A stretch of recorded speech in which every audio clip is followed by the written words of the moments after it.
ஒரு அழகான பச்சை காட்டுல பெரிய மரத்துல ஒரு சின்ன குரங்கு குட்டி இருந்துச்சு.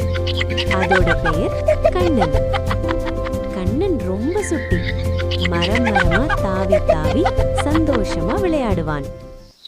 ஒரு நாள் மேல இருக்கிற ஒரு இனிப்பு பழத்தை எடுக்க போனான் கண்ணன். அப்போ திடீர்னு ஐயோ கீழே விழுந்துட்டான். பயப்படாத கண்ணா, நன்றி. யானை, மான், முயல் எல்லாரும் ஓடி வந்தாங்க. பயப்படாதே கண்ணான்னு சொல்லி அவனை தேத்தினாங்க. யானை தன் பெரிய துதிக்கையால கண்ணனை மெதுவா தூக்கி திரும்ப மரத்துல பாதுகாப்பா வச்சது.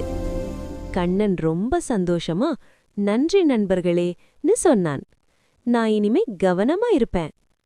அன்றிலிருந்து கண்ணன் நல்ல பிள்ளையா நண்பர்களோடு சந்தோஷமா வாழ்ந்தான். மாரல்: நண்பர்கள் உதவி வாழ்க்கையில் ரொம்ப முக்கியம்.